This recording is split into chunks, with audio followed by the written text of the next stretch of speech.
Hard water और soft water देख रहे थे, ठीक है? और हम मेथड स्टडी कर रहे थे कि हम जो हार्डनेस है उसको कैसे रिमूव कर सकते हैं, है ना? सो इन द लास्ट क्लास हमने किया था टेम्परेरी हार्डनेस हम वाटर की कैसे रिमूव कर सकते हैं।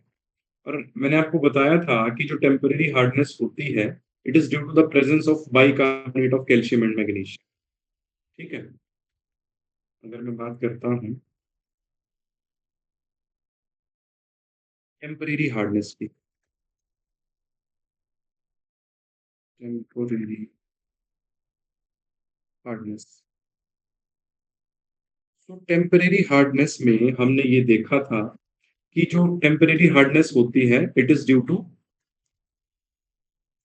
Bicarbonates of calcium and magnesium, ठीक है? अब हम ये देखा था हमने लास्ट क्लास में कि how to remove this temporary hardness from water. तो हमने फर्स्ट मेथड देखा था बाय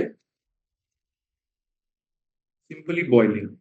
तो मैंने क्या किया कि एक सॉल्यूबल बाइकार्बोनेट लिया। सॉल्यूबल बाइकार्बोनेट किसका? कैल्शियम या मैग्नीशियम का, ठीक है?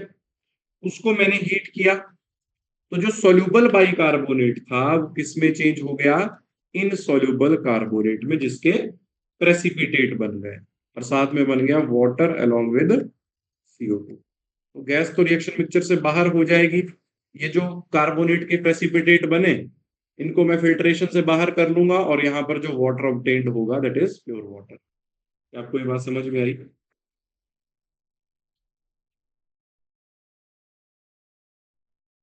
यस और नो?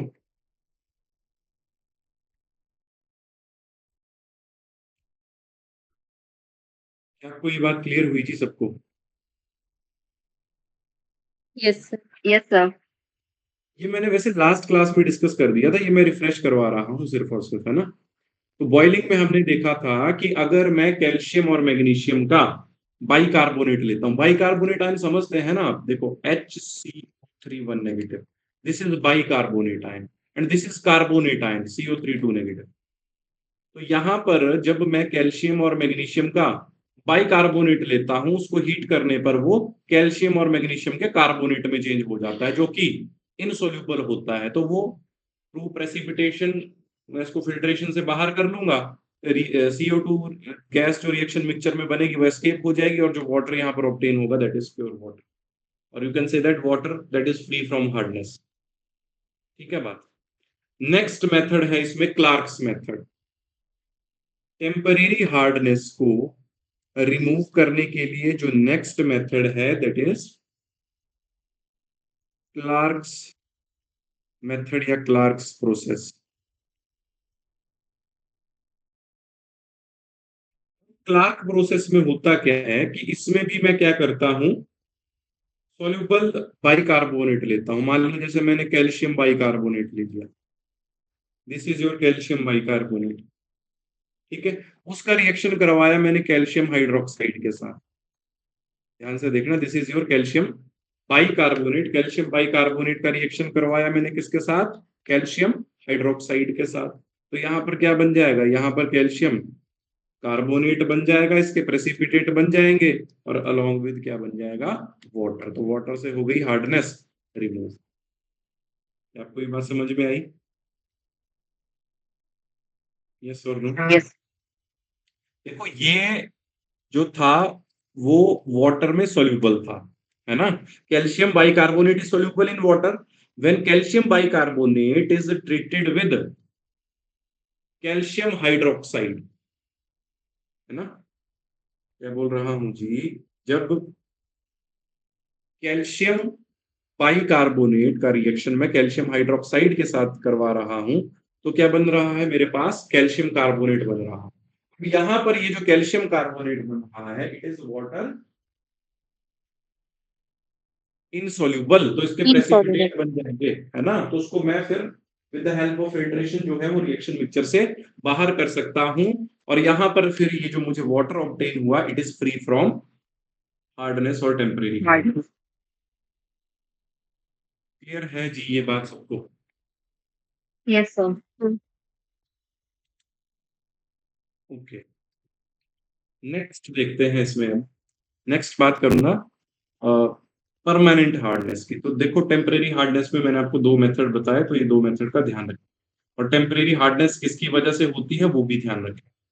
ठीक है, temporary hardness bicarbonate of calcium और मैग्नीशियम की वजह से होती है, और उसको रिमूव करने के लिए हमने दो मेथड देखे। First method is simply boiling and second Clark section. Next हमारा टॉपिक है परमानेंट हार्डनेस। परमानेंट हार्डनेस कैसे, किसकी वजह से होती है जी? Permanent Chloride and calcium. हाँ, chlorides and sulphates of calcium and magnesium, है ना, की वजह से होती है जी ये chlorides and sulphates of calcium and magnesium. ठीक है, अब यहाँ पर इसको रिमूव करने के लिए जो मेथड यूज होते हैं वो अब हम देखते हैं। ठीक है, तो बहुत सारे मेथड यूज होते हैं, मैं आपको बताता हूँ वन बाय वन करके। First method is treatment with washing soda. Treatment with washing soda. Washing soda किसको बोलते हैं जी, आपको पता होगा ये? Sodium carbonate.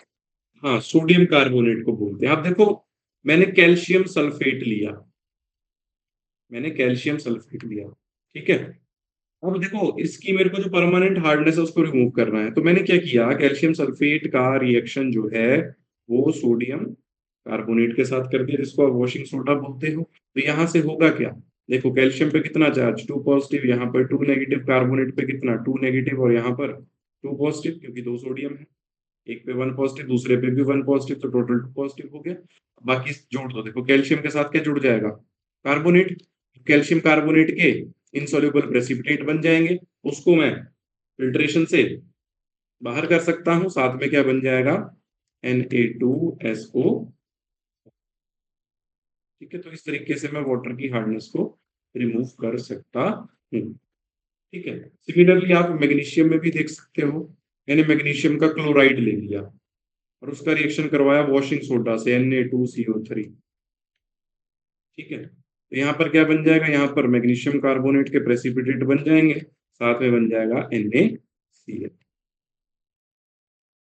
ओके, और जो दूसरा मेथड होता है इसकी परमानेंट हार्डनेस को रिमूव करने के लिए, फर्स्ट तो आ गया कि वॉशिंग सोडा के साथ मैंने कैल्शियम सल्फेट और मैग्नीशियम क्लोराइड का रिएक्शन करवाया। ठीक है, second method is Calgon's method, important है ये। ठीक है जी, कैलगन्स मेथड। देखो, आपको डायरेक्ट क्वेश्चन आएगा, आपसे ये नहीं पूछेंगे कि इस मेथड में क्या होता है। आपको डायरेक्ट क्वेश्चन आएगा कि टेम्परेरी हार्डनेस को रिमूव करने के लिए इनमें से कौन सा मेथड यूज होता है, तो आपको ये जस्ट मेमोराइज रखना है ना। ओके, तो इसमें हम क्या करते हैं, कैलगन लेते हैं। कैलगन किसको बोलते हैं, Na6P6O18 को।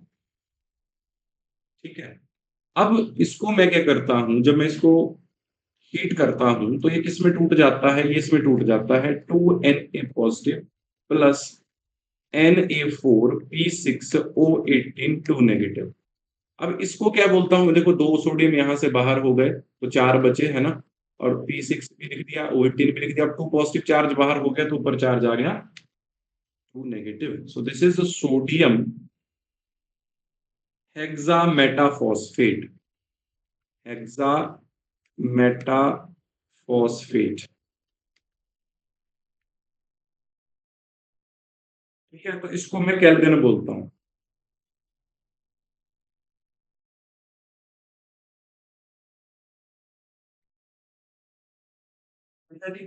अब यहां से ये जो कैलगन आया मेरे पास, इस कैलगन का रिएक्शन जब मैं M2 पॉजिटिव से करूंगा, ये M2 पॉजिटिव क्या हो सकता है जी, ये M2 पॉजिटिव आपका मैग्नीशियम 2 पॉजिटिव हो सकता है और कैल्शियम 2 पॉजिटिव हो सकता है। तो जब मैं इस M2 पॉजिटिव का रिएक्शन कैल्गन के साथ करूंगा या सोडियम हेक्सामेटाफॉस्फेट के साथ करूंगा, Na4P6O18 2 नेगेटिव, इसको आप कैल्गन बोलते हो या सोडियम हेक्सामेटाफॉस्फेट, यहां से रिएक्शन चला। ठीक है, तो होगा क्या, तो यहां पर एक कॉम्प्लेक्स टाइप में बन जाएगा। देखो कैसे, दो सोडियम यहां से और बाहर हो गए। ठीक है, तो सोडियम कितने बचे, दो। अब टू। वो सोडियम बाहर हुए, उनके ऊपर कितना चार्ज था, टू पॉजिटिव। तो उस टू पॉजिटिव को चार्ज को किसी एम ने रिप्लेस कर दिया। वो एम आपका कैल्शियम और मैग्नीशियम कुछ भी हो सकता है। बाकी क्या बचा, P6O18 और टू नेगेटिव। नेगेटिव। ठीक है, साथ में बन गया 2Na। ठीक है जी, तो यहां पर आपका एम क्या हो सकता है, इट में भी मैग्नीशियम, इट में भी कैल्शियम।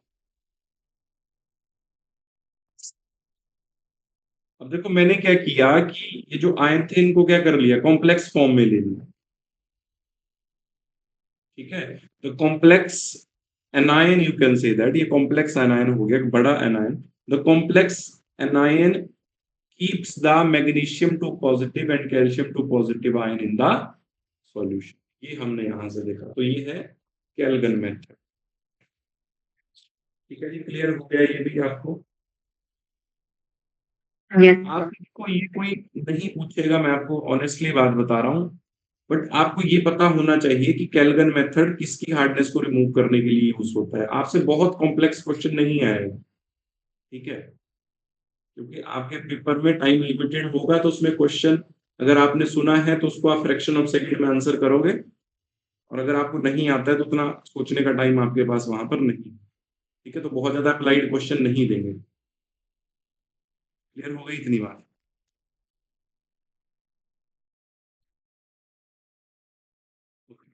नेक्स्ट हमारा कंपाउंड है अब इसमें हाइड्रोजन पेरोक्साइड, जिसके बारे में हम स्टडी करेंगे। इंपॉर्टेंट कंपाउंड है, इससे रिलेटेड भी कई बार क्वेश्चन आ गया। तो हमारा नेक्स्ट कंपाउंड है हाइड्रोजन पर ऑक्साइड। क्या फॉर्मूला होता है जिसका, H2O2, इसको बोलता हूँ हाइड्रोजन पर ऑक्साइड। तो सबसे पहले देखता हूँ इसका मेथड्स ऑफ प्रेपरेशन, किसको कैसे कैसे बना सकते। ठीक है, फर्स्ट मेथड है इसमें फ्रॉम बेरियम पर ऑक्साइड, फ्रॉम बेरियम पर ऑक्साइड। अब मैं बेरियम पर ऑक्साइड लूंगा, BaO2, 8 वाटर ऑफ हाइड्रेशन होते हैं इसमें। इसका रिएक्शन मैं किसके साथ करूंगा, सल्फ्यूरिक एसिड के साथ, H2SO4 के साथ। ठीक है, तो यहां पर क्या बन जाएगा, यहां पर बन जाएगा barium sulphate along with H2O2, साथ में बन जाएगा 8 वाटर लिक्विड। ठीक है, तो ये बन गया मेरे पास हाइड्रोजन पर ऑक्साइड। क्लियर हुई आपको ये बात।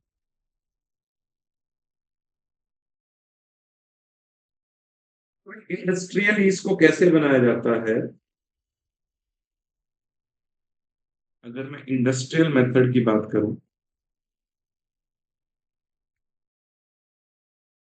इंडस्ट्रियल मेथड मतलब लार्ज स्केल पे, तो एक कंपाउंड होता है 2 इथाइल एंथ्राक्विनोल, 2 इथाइल एंथ्राक्विनोल।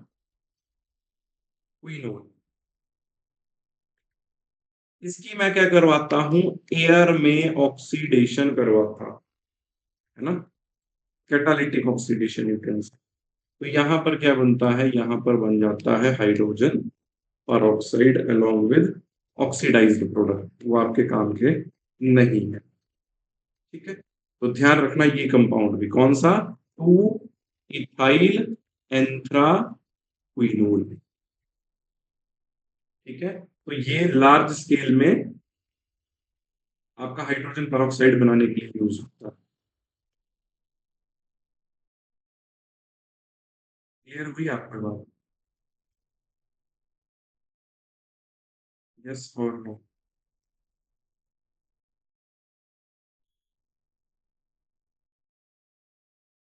तो ये एंथ्राक्विनोल है ना, ये एंथ्रासीन से आया है। एंथ्रासीन का मतलब 3 रिंग्स होती हैं आपस में। मैं इसका स्ट्रक्चर भी आपको बता देता हूँ।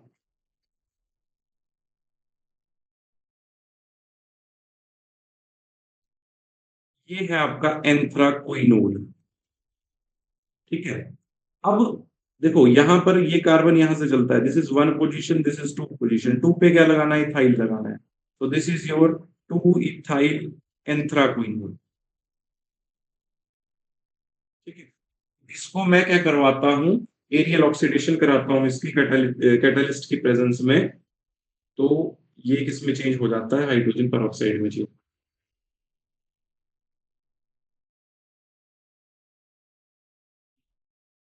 ठीक है बात। Next important, Yes, sir. Next है इसकी फिजिकल प्रॉपर्टीज।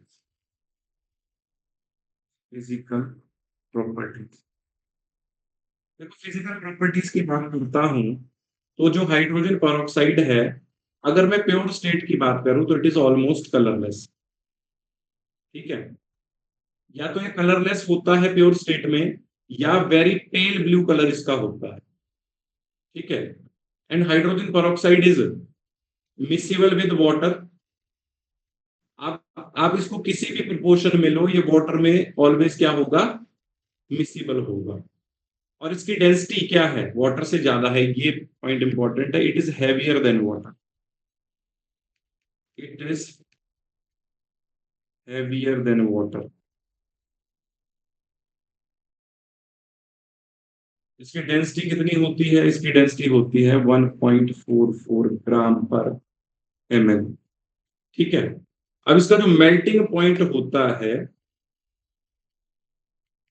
हाइड्रोजन पेरोक्साइड का, वो होता है आपके पास 272.4 kelvin. This is the melting point of hydrogen peroxide, ठीक है। और अगर बॉइलिंग पॉइंट की बात करता हूं तो बॉइलिंग पॉइंट होता है इसका 423 केल्विन,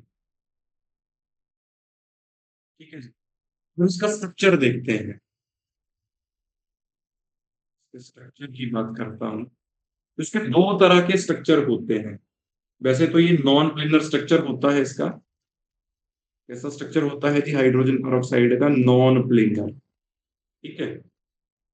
या जैसे हम बुक ओपन करते हैं ना, ओपन बुक लाइक स्ट्रक्चर इसका होता है। मैं आपको बना के बताता हूँ कैसे। देखो ये एक ऑक्सीजन, ये दूसरी ऑक्सीजन, यहाँ पर हाइड्रोजन और यहाँ पर ही हाइड्रोजन। तो ये इस तरीके का इसका स्ट्रक्चर होता है, open book like structure,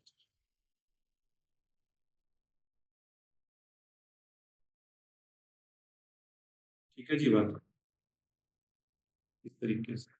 Sir.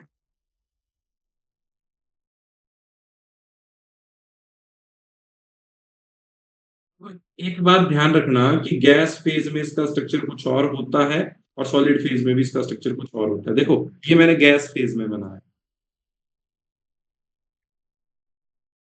अब अगर गैस फेज की बात करता हूं तो यहां पर ये जो एंगल होता है, इट इज 111.5 डिग्री, ठीक है। और ये जो ऑक्सीजन और हाइड्रोजन के बीच का एंगल होता है, इट इज 94.8 डिग्री, ठीक है।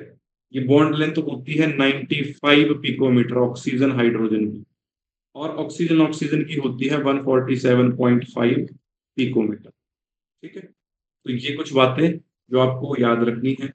अब ध्यान से देखना, सॉलिड फेज में भी स्ट्रक्चर सेम ही होता है, कुछ वेरिएशन आती है बॉन्ड एंगल की, ठीक है जी। तो ये स्ट्रक्चर आपको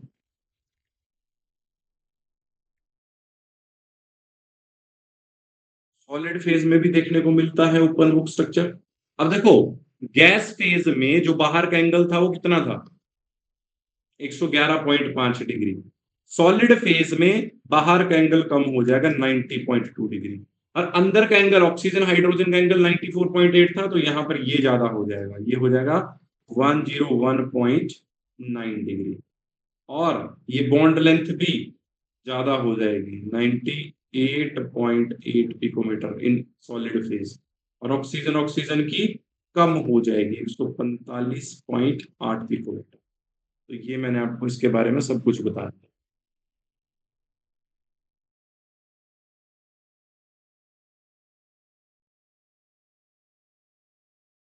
क्लियर है बात ये?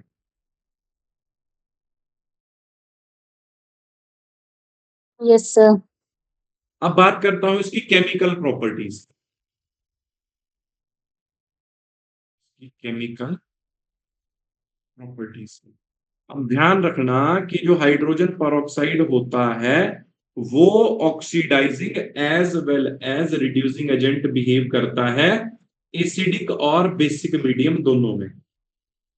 इंपॉर्टेंट पॉइंट है ये। क्या पॉइंट है इंपॉर्टेंट? इट एक्ट्स एज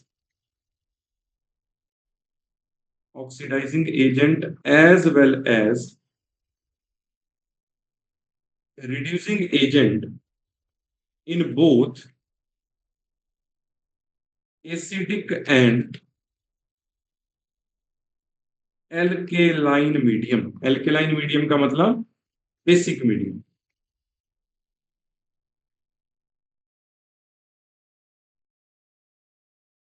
ठीक है जी,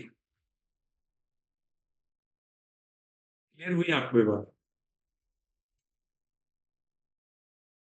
यस।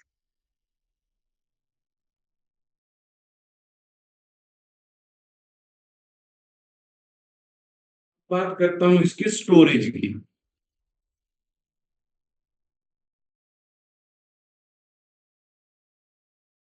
अगर इसकी स्टोरेज की बात करता हूं तो जो हाइड्रोजन परऑक्साइड है उसको मैं वैक्स लाइंड ग्लास बॉटल्स में स्टोर करके रखता हूँ, या प्लास्टिक वेसल में इसको डार्क में स्टोर करके रखता हूँ, है ना। अगर मैं इसको डायरेक्टली सनलाइट में रखूंगा, है ना, तो हो क्या जाएगा कि इसकी डिकम्पोजिशन हो जाएगी। मैं आपको बताता हूं कैसे। देखो, ये है मेरे पास हाइड्रोजन परऑक्साइड। मान लिया कि मैंने उसको लाइट में रख दिया।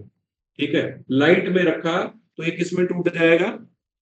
ये वाटर और ऑक्सीजन में टूट जाएगा।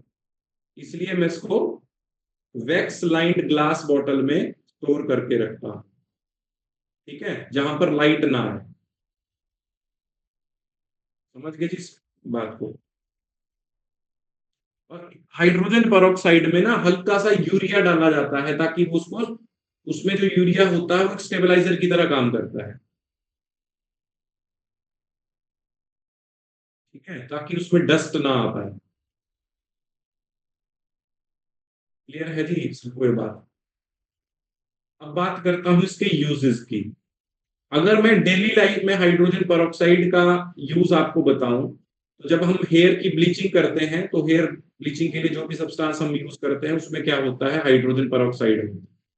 It is used as a mild disinfectant. ठीक है, और ये एज ए एंटीसेप्टिक किस नाम से मार्केट में मिलता है? पर हाइड्रोल। ये क्वेश्चन बहुत बार आया है। पर हाइड्रोल क्या है? पर हाइड्रोल जो है वो इसका मार्केट नेम है। ठीक है, it is used as an antiseptic. किस नाम से? पर हाइड्रोल। इस नाम से आपको मार्केट में एज एन एंटीसेप्टिक ये मिल जाएगा। क्लियर होगी बात? सर एक तो आपने हेयर कलरिंग बोला, एक antiseptic as perhydrol, and other one is? It is used as mild disinfectant, hair bleaching. तीसरा बताया antiseptic under the name perhydrol.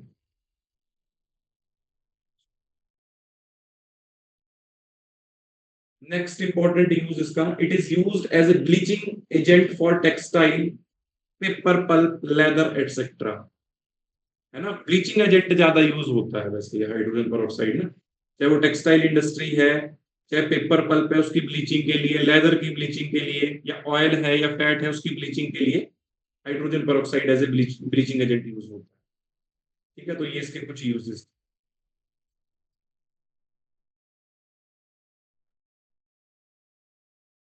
Next compound है हैवी वाटर। हैवी वाटर किसको बोलते हो आप? ड्यूटेरेटेड वाटर को बोलते हो, D2O। है ना. What is heavy water? It is deuterated water. अब ये ड्यूटेरेटेड वाटर बनता कैसे है वो हम देखते हैं. ठीक है. समझ गए ना ड्यूटेरेटेड वाटर क्या होता है. Yes sir. सर बैटरीज में यूज होता है ये. हाँ हाँ. It is used as a moderator and coolant in nuclear reactor. जो न्यूक्लियर रिएक्टर होते हैं ना उसमें ये मॉडरेटर और कूलेंट की तरह यूज होता है. ठीक है. अब देखो मैं इसका एक इंपॉर्टेंट रिएक्शन आपको बता रहा था जी. मान लिया मैंने D2O लिया और इसकी क्या करवाई मैंने इलेक्ट्रोलाइसिस करवाई. Break down by using electricity. तो होगा क्या. ये किस में टूटेगा. अगर वाटर होता तो किस में टूटता H2 और O2 में. तो ये किस में टूटेगा D2 और O2 में. अब ये जो D2 होता है ये कहां पर मिलता है. ये मिलता है एट कैथोड. और ये जो ऑक्सीजन होती है वो कहां पर मिलती है. वो मिलती है एट एनोड. जब जब मैं D2O की क्या करवाता हूँ इलेक्ट्रोलाइसिस करवाता हूँ. ठीक है. और यूज मैंने आपको क्या बताया इसका. It is use as moderator and coolant in nuclear reactor.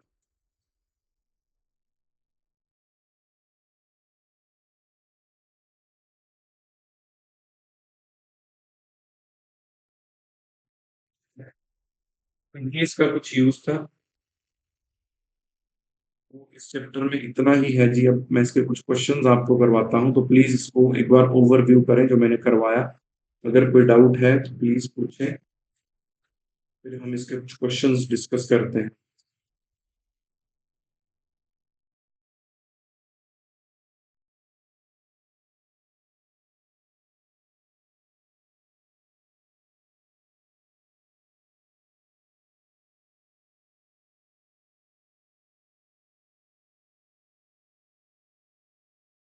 जो इनऑर्गेनिक केमिस्ट्री है ना वो थोड़ा थ्योरेटिकल पोर्शन है. वो आपको ना उसमें चीजें याद करनी पड़ेगी क्योंकि आपसे ना बहुत डेप्थ में कंसेप्ट नहीं पूछेगा. क्योंकि अगर आपको थोरो नॉलेज है पूरे चैप्टर की तो आपका क्वेश्चन फिर गलत नहीं हो सकता. ठीक है जी. क्या आपकी बात क्लियर हुई. Yes sir.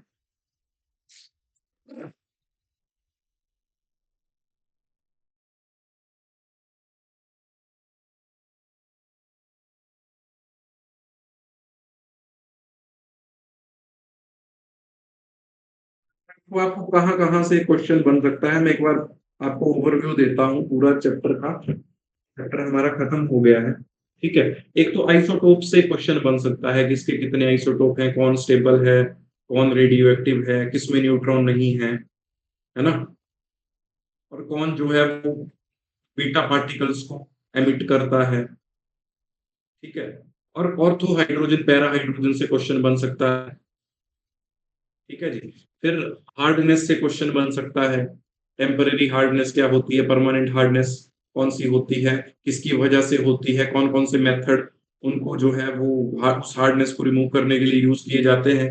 फिर मैंने आपको हाइड्राइड का कंसेप्ट बताया था. ठीक है. तो हाइड्राइड में फिर जैसे मैंने आपको आयनिक हाइड्राइड बताया था. ठीक है. उसके बाद मैंने मॉलिक्यूलर कोवेलेंट हाइड्राइड बताया था मेटालिक और इंटरस्टिशियल हाइड्राइड बताया था. इनके बारे में जितनी भी चीजें बताई थी वहां से क्वेश्चन बन सकता है. ठीक है.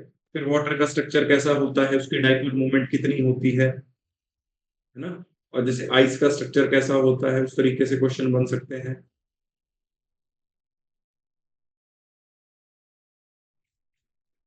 समझ गई इस बात को. यस. Yes sir. अब हम कुछ क्वेश्चन करते हैं आमिर खान से पहले.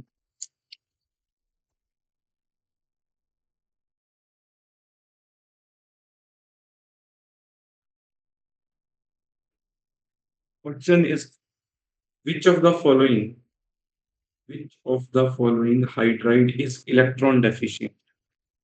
क्वेश्चन है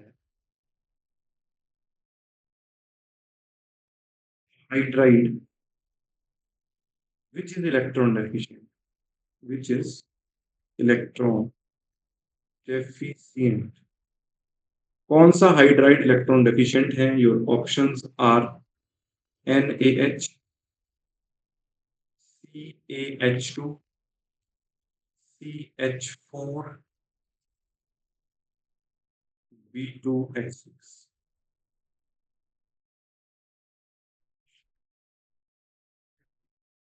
बताओ आंसर।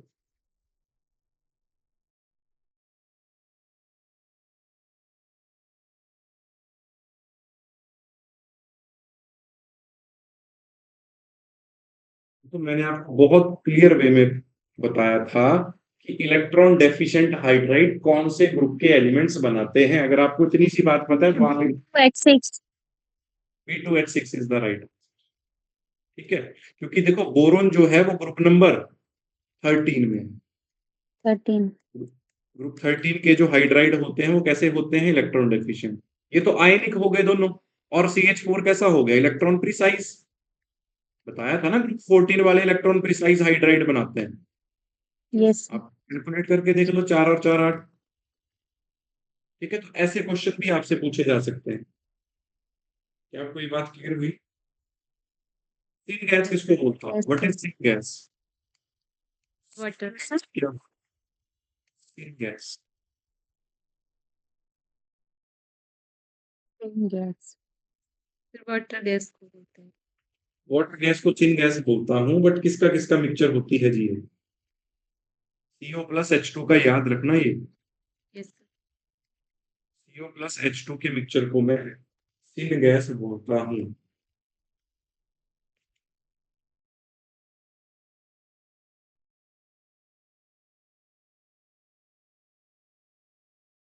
मैथ करना है आपने, मैच द फॉलोइंग है।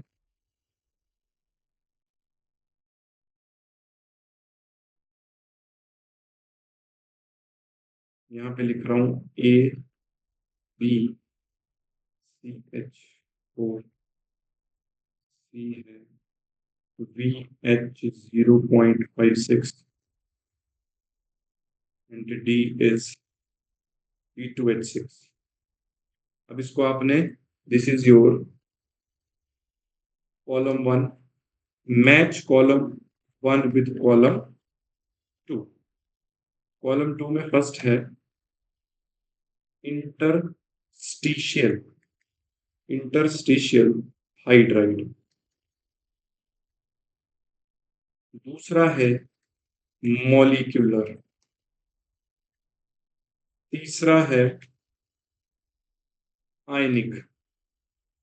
Fourth electron deficient. एक बात तो अभी ही हमारी कंप्लीट हुई। एक बात नहीं, दो बातें हमारी अभी कंप्लीट। बताओ, मैच करो।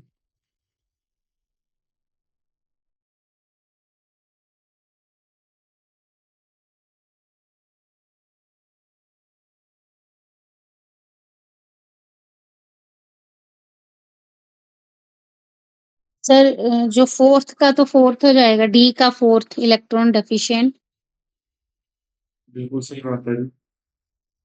एंड सोडियम, और इसका हो जाएगा।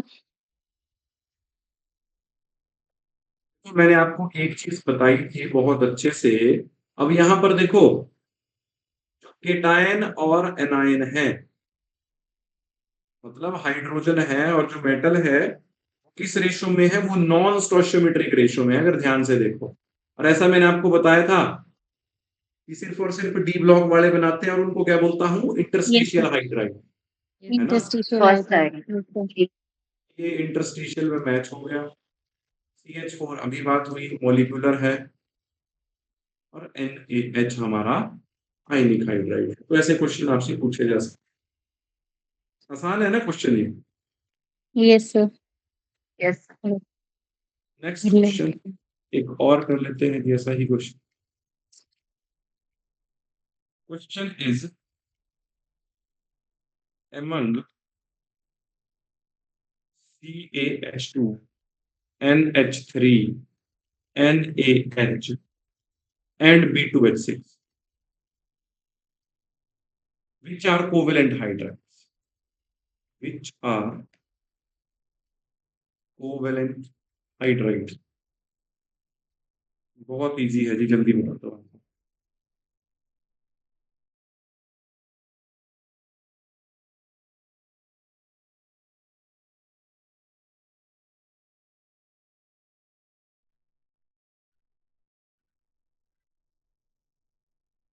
NH3.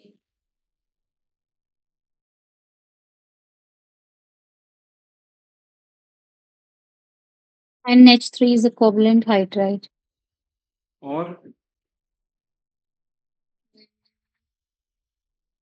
देखो, फर्स्ट इज आयनिक। आप ग्रुप 1 ग्रुप 2 देखो ना, कैल्शियम ग्रुप 2 में है, सोडियम ग्रुप 1 में है, तो ये भी आयनिक है। Nitrogen group 15 covalent, boron group 13 again covalent, तो आंसर इज NH3 और B2H6।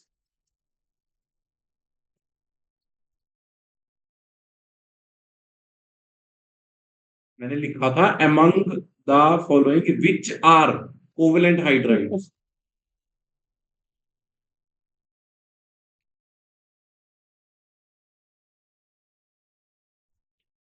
हाइड्रोजन को जब मैं एयर में बर्न करता हूं ना, कौन से कलर की फ्लेम आती है? क्वेश्चन पूछ लेने से मान लिया मैंने आपसे, hydrogen Burns in air with, सब ब्लू. हाँ, लाइट ब्लूइश फ्लेम आती है, ध्यान रखना ये बात में। जब मैं हाइड्रोजन को एयर में बर्न करता हूं तो कौन से कलर की फ्लेम आती है? Light bluish flame. प्लीज इसको भी लिख लेना है।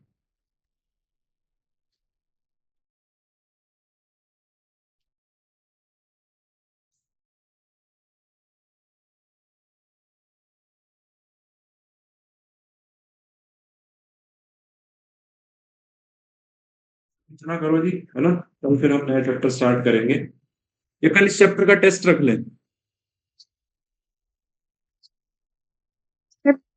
कर लेते हैं, टेस्ट कर लेते हैं. टेस्ट इसी चैप्टर का रखें, किसी और चैप्टर का रखें? नहीं सर, इसी का करते हैं. ठीक है, ठीक है, ठीक है। रश लगी है तो फिर ठीक रहता है. चलो ठीक है जी, कल आपको क्लास टाइम में इस चैप्टर का टेस्ट मिल जाएगा, आप मेरे क्लास टाइम में सॉल्व करके भेज देना जी, है ना? ठीक है. ओके जी, thank you, thank you. Okay, thank you sir.